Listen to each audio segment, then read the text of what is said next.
नमस्कार, मैं आचार्य सूरज कुमार। संस्कृत सूरज के इस चैनल पर आपका एक बार फिर से स्वागत है। आज हम लोग प्रार्थना पाठ के दूसरे भाग को देखेंगे।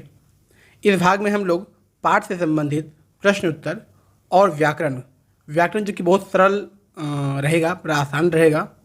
और पाठ के अंत में आप लोगों के लिए कुछ FW रहेगा, जिसको आप कमेंट के माध्यम से या हमारे व्हाट्सअप टेलीग्राम ग्रुप में उत्तर भेज सकते हैं। व्याकरण बहुत आसान होने वाला है। व्याकरण के लिए आपको कोई अलग से पुस्तक नहीं पढ़ना है। पाठ से संबंधित जो व्याकरण है उसको सिर्फ आपको देखना है और समझना है। हम लोग इससे पहले भाग में पढ़ चुके थे प्रार्थना पाठ का 2 पद्य, दोनों पद्य का अन्वय, शब्दार्थ और सारांश अर्थ, हिंदी अर्थ, हम लोग इस चीज़ को पढ़ चुके थे। अगर आप लोग नहीं देखे हैं तो वीडियो के डिस्क्रिप्शन में इसका लिंक मिल जाएगा, वहाँ आप देख लीजिएगा। और सबसे महत्वपूर्ण बात कि इस पाठ को जो हम पढ़ने जा रहे हैं, इस पाठ का PDF का लिंक भी आपको डिस्क्रिप्शन में मिलेगा। PDF भी आप लोग वहाँ से लेके पढ़ सकते हैं। ठीक है, तो शुरू करते हैं आज का पाठ। सबसे पहले आज शब्दार्थ को देखते हैं, शुरू यहाँ से करते हैं। शब्दार्थ हालांकि पढ़ चुके थे, फिर भी एक बार देख लेते हैं।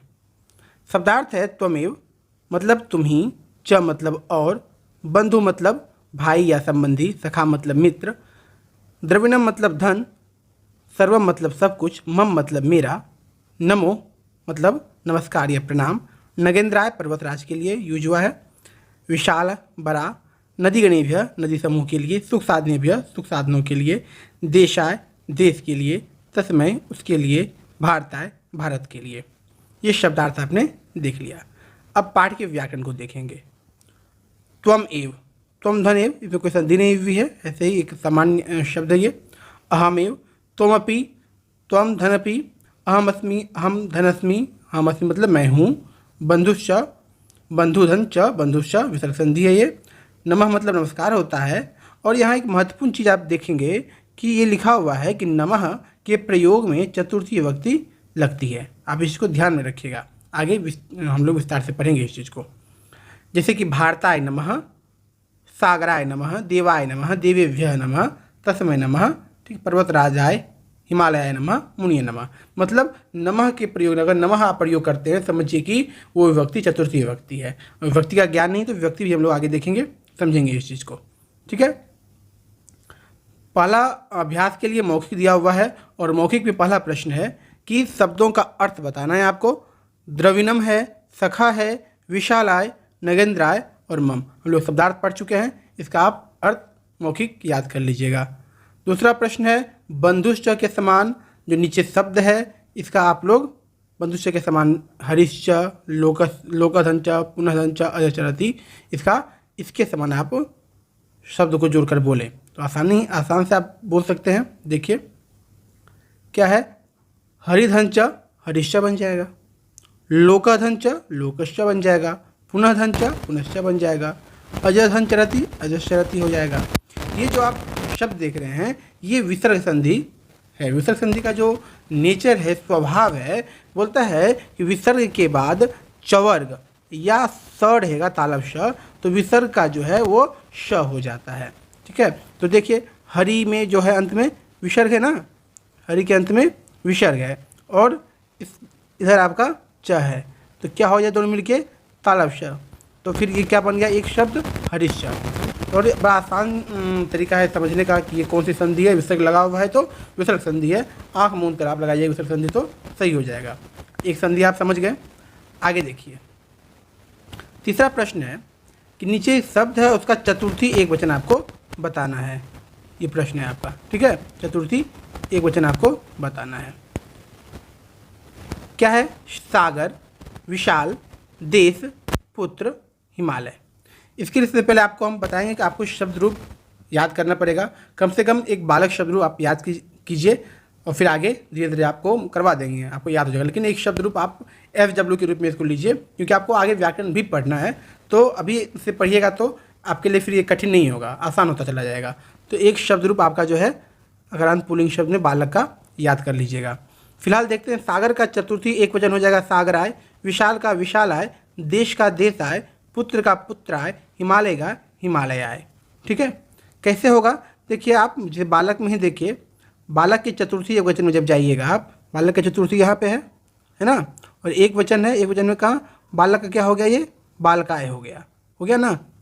तो वैसे ही सागर का हो जाएगा सागराय, विशाल का विशालाय, देश का देशाय, पुत्र का पुत्राय, हिमालय का हिमालयाय। तो ये एक शब्द रूप कम से कम बालक का आप याद कर लीजिए, फिर आगे और पढ़ेंगे। ठीक है, पूरा प्रथमा से लेके सप्तमी तक आपको एक वचन से लेके बहुवचन सबका याद कर लेना है। 2-3 बार पढ़िएगा, याद हो जाएगा। ठीक, अब अगले प्रश्न की ओर बढ़ते हैं।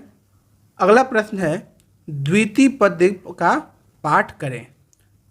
चौथा प्रश्न जो है ये क्या है कि द्वितीय पद्य का पाठ करें। हम लोग द्वितीय पद्य का पाठ पिछले वीडियो में मैंने किया है, जो उसको आप देख लीजिएगा और पाठ कर लीजिएगा। 5वां प्रश्न है, ये सब मौखिक है, कि नमः शब्द से युक्त 5 वाक्य आपको बोलना है। नमः शब्द तो ऐसा शब्द बोलना है इसमें नमः का प्रयोग हुआ है। तो एक शब्द आप सूर्याय नमः बनाइए, हनुमते नमः बनाइए, मुनिये नमः, ईश्वराय नमः या गंगाय नमः। ये सब हम चतुर्थी विभक्ति में है, इसलिए हम चतुर्थी विभक्ति पे ज़्यादा जोड़ते हैं, क्योंकि हम अभी तुरंत पढ़े हैं नमः योगे चतुर्थी। नमः का जो प्रयुक्त होता है ज़्यादातर वो चतुर्थी विभक्ति में भी होता है। ज़्यादातर इसलिए मैं कह रहा हूँ क्योंकि नमः द्वितीय विभक्ति में ही प्रयोग किया जाता है, लेकिन ध्यान रखना है। तो सूर्याय नमः चतुर्थी है, हनुमते नमः हनुमान को नमस्कार या प्रणाम, मुनिये नमः मुनि को नमस्कार, ईश्वराय नमः ईश्वर को नमस्कार, गंगाय नमः गंगा को नमस्कार। और इसके साथ साथ आपको ध्यान रखना है कारक का भी। आप लोग हिंदी में कारक पढ़े होंगे, और संस्कृत में जो कारक है वो मुख्यतः 6 होते हैं, या षट कारकानी होती है, 6 कारक होते हैं संस्कृत में। और आपको हिंदी में जो आपने कारक का जो चिन्ह पढ़ा था, कर्ता का ने है, कर्म का को है, कर्ण का से, द्वारा, संप्रदान का को के लिए, आपादान से, संबंध का के, की, रा, रे, री, ना, नी, नी, अधिकरण का मे, पै, पर, संबोधन का हे और इस चिन्ह को भी आप याद कीजिएगा, ताकि आपको जब आगे संस्कृत का अनुवाद बनाना होगा तो फिर ये सब आपको बहुत काम आने वाला है। ठीक है, चलिए आगे बढ़ते हैं। तो एक शब्द रूप आपका अभी एचडब्ल्यू मिल गया है, इसको ध्यान देना है, और विभक्ति का चिन्ह आपको याद रखना है। संस्कृत व्याकरण में कितने कारक होते हैं, तो 6 होते हैं, इसका ध्यान रखना है। चलिए अब लिखित प्रश्न में आते हैं। लिखित प्रश्न में जो है 6ठा प्रश्न जो आपका है वो बोलता है कि इन वाक्यों में रिक्त स्थानों को सही शब्द से भरे। यह आपका पद्य से है। पद्य को अगर आप पढ़ लेंगे तो मिल जाएगा आपका। क में होगा नमो विशालाय च सागराय। ख में हो जाएगा देशाय तस्मै मम भारताय। ग में हो जाएगा त्वमेव सर्वम मम देव देव। और घ में हो जाएगा त्वमेव विद्या द्रविणम त्वमेव। और अंग में हो जाएगा नदी गणेभ्य सुख साधनेभ्य। ठीक है, तो ये आप 6ठे प्रश्न को हल कर लेंगे। 7वां प्रश्न कह रहा है कि जो नीचे दिया हुआ है क से अंग तक, इसको आप 2 बार लिखें। तो 2 बार क्या, 2 बार पुस्तक कह रहा है, 2 बार अपने मन से 4 बार लिखिए, याद ही हो जाएगा आपको। ठीक है, तुम ही मेरे पिता हो, मैं ही पुत्र हूँ, विशाल सागर को नमस्कार, विशालाय सागराय नमस्कार, भारत देश को नमस्कार, भारताय देशाय नमस्कार, भारत मेरा सब कुछ है, भारतवर्षम मम सर्वम अस्ति। इसको आप 4 बार लिखिएगा, याद हो जाएगा, अभ्यास करना है। ठीक है, 8वां प्रश्न दिया हुआ है कि इन शब्दों से वाक्य बनाएं। द्रविणम, तस्मै, मम, नदीगणेभ्य और सखा। ये बोलता है कि इस शब्द से आपको क्या करना है, वाक्य बनाना है। अब देखिए, पहला इस साइड आपको देखना है, उत्तर यहाँ पे है, तो जूम कर लेते हैं, समझ में आ जाएगा। क्या है, द्रविणम। द्रविणम से एक वाक्य बनाए, हे देव त्वम एव मम द्रविणम। द्रविणम का अर्थ क्या होता है, धन। तो हे देव, आप ही मेरे धन है, यानी आप ही मेरे सब कुछ है। भगवान हमारे हैं तो धन, भगवान ही हमारा धन है तो सब कुछ हमारे पास है। तो हे देव त्वम एव मम द्रविणम। तस्मै का हिंदी होता है उसके लिए, और मैंने वाक्य बनाया है तस्मै श्री गुरुवे नमः। और आपने गुरु ब्रह्मा गुरु विष्णु गुरु देवो महेश्वरा गुरु साक्षात परम ब्रह्म तस्मै श्री गुरुवे नमः। तो गुरु के लिए उसके लिए क्या बोलता है, गुरुवे नमः। किसके लिए, गुरु को जो है नमस्कार, प्रणाम, गुरु को प्रणाम। मम का वाक्य दीपक, मम भ्राता अस्ति, भ्रातांसा सा वाक्य है। नदीगणेभ्य नमः। और सखा का है श्री कृष्ण से सखा अर्जुन आसीत। ठीक है, ये है। अब कुछ स्मरणीय तथ्य आपके लिए, जो भी आपको मैंने बताया था कि जो है नमः योगे चतुर्थी, तो नमः योगी द्वितीया भी होता है, इसका आपको ध्यान रखना है। तो द्वितीया कहाँ होता है, तो नमः के साथ क्रिया के योग रहने पर द्वितीया विभक्ति होती है। जैसे देवम नमस्करोमि। और हालांकि ज़्यादा प्रयुक्त जो होता है नमः वो चतुर्थी विभक्ति में होता है, देवाय नमः। ठीक है, इस शब्द में क्या है, देव में चतुर्थी विभक्ति हुई है। ठीक, चलिए अब नवा प्रश्न है आपके सामने कि भारत की विशेषताओं पर 5 वाक्य हिंदी में लिखिए। ये आपको स्वयं से करना है। अब आप कक्षा 6 में हैं तो अपने भारत देश के बारे में विशेषता आप 5 वाक्य लिख ही सकते हैं, और वो लिखना भी किस में है, हिंदी में लिखना है। आप इसको लिख के बताइएगा और देखेंगे कैसा आपने लिखा है।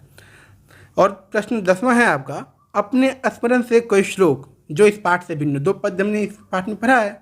ठीक है, त्वमेव माता च पिता त्वमेव, और दूसरा है नमो नगेंद्राय हिमालयाय।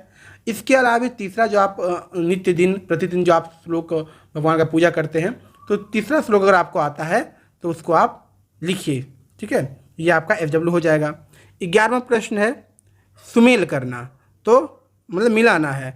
नग इंद्र, देखिए तो नगेंद्र हो जाएगा, 1 का ग।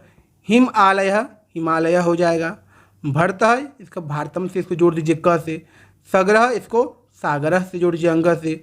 रामः धंच, रामः से इसको ख से जोड़ दीजिए, ये जुड़ गया। लेकिन इसमें भी आपको एक FW दिए हैं क्या, 11वें प्रश्न में जो है आपको 11वें प्रश्न में 1, 2 और 5 में कौन सी संधि हुई ये बताना है आपको।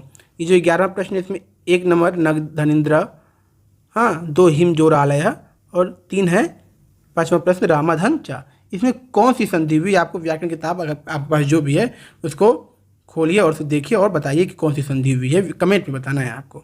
ठीक है, तो व्याकरण को अलग से नहीं पढ़ना है, बस पाठ के अनुसार। जैसे इस पाठ में ज़्यादा चतुर्थी एकवचन का उपयोग किया गया था तो उसको आप याद कर लीजिएगा, एक शब्द रूप याद कर लीजिएगा करांत पुल्लिंग का, फिर धीरे धीरे और याद कराते चल जाएंगे। तो बिना कोई दबाव का आप व्याकरण भी सीख जाइएगा। ठीक है, आपको कठिन नहीं लगेगा संस्कृत, तो आपको ये याद करना है। और पाठ कैसा लगा कमेंट में बताइएगा, और पाठ में कुछ कमी रह गई, कुछ आपको लगा कि मैं नहीं पढ़ा पाया, तो इसको भी आपको बताना है। मिलते हैं अगले वीडियो में। नमस्कार, धन्यवाद।